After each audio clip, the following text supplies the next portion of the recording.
We'll be moving into the board comment section. This is an opportunity for each board member to share their own personal perspectives and reflections. Please note each comment represents the individual's views and not particularly necessarily the board as a whole's views.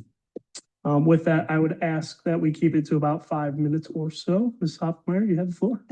Oh, that's rough starting with me first and giving me a time limit, but I did my best to keep it somewhat concise, but if you know me, I like to talk, so I'll do my best. Well, tonight I've decided to read my comments instead of my preferred impromptu style because I want to be thorough in sharing my heart as I address some concerns from community members, as well as share a couple of examples of positive student behavior I've witnessed recently. I want the community and my fellow board members to know that I understand how emotions can run high when something we are passionate about is at stake or it feels like it's being threatened. And in full transparency, I acted on those types of emotions several weeks ago when, during a period of sudden grief, I posted something that caused other people's emotions to also run high. And I regret doing so, and I'm sincerely sorry to those that it negatively affected, and I genuinely ask your forgiveness. Since our last meeting on September 15th, I've received a few emails regarding Mike's impromptu prayer and the faith-based references and email signatures of myself and Mike, and concerns about their constitutionality, citing the Establishment Clause of the First Amendment. It is understandable how both instances could be misconstrued as unconstitutional, and I do appreciate the attentiveness of our community to bring this to our attention. After careful research, it's my understanding that neither of these instances suggests an infraction of the Establishment Clause, meaning neither the prayer or the faith-based email signatures signal that the government is trying to establish an official religion. On the contrary, these actions more reflect the freedom and privilege of the Free Exercise Clause in the First Amendment, which protects an individual's right to practice their religion without government interference. And just lastly on this matter, I do also understand it can be challenging to accept leadership practices of someone whose beliefs don't align with your own. But it's important to remember that during election cycles, constituents do vote based on the beliefs, values, character, and sometimes faith of the candidates. And when I accepted my role as a school board member, I wasn't asked, nor did I intend to check my faith at the door. My faith in Jesus Christ as my Lord and Savior is woven into every aspect of my life. And to expect any elected official to suppress their beliefs while serving is just unrealistic, unwise, and unconstitutional. And I understand and respect that not everyone shares my faith, but this doesn't require my silence. And that being said, I can assure you that my commitment to help provide the highest quality education, support, safety, and love to every student, regardless of their background or their faith, has not changed, and that remains a top priority of mine. Now for the portion I've been looking forward to, the highlighting the student behavior.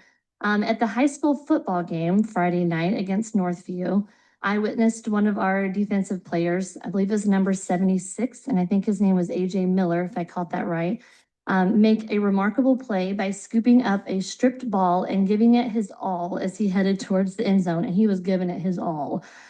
His teammates shielded him from the opponents, taking the blows so he could reach the end zone, prioritizing his success over their own. And then I saw the sideline full of his teammates erupt into excitement and cheering. It was truly inspiring. And just as I witnessed that and I teared up, I thought this is the type of selflessness that I want to see fostered in our district, where students are encouraging and assisting and celebrating their classmates' success, even when it may come at a cost to themselves. And this was on full display Friday night by our varsity football players, and I couldn't be more proud of them. I also want to acknowledge an Anthony Wayne Sr., who recently started a student-led Bible study called AW for Jesus, born out of his gratitude and passion for his personal faith. And what began with 16 students has grown to apparently over 85 students. And in his Facebook post, he's adamant that any and all high school students are invited to come. This young man's kindness, compassion, and inclusivity is helping tear down the walls of cliques and building a welcoming culture amongst his peers. And I again find myself inspired by one of our own Anthony Wayne students, and I'm challenged to model the same. There's so much to be proud of in our district as we've seen tonight. And I have all the faith in the world that we can move forward graciously and united with the shared goal of ensuring our students thrive. What unites us, their future, far outweighs any differences that we all have. And the care and commitment we show them will no doubt shape tomorrow. Thank you. All right, thank you. Move on to Mr. Stump. Okay, there's no way I can speak as well as the FCCLA.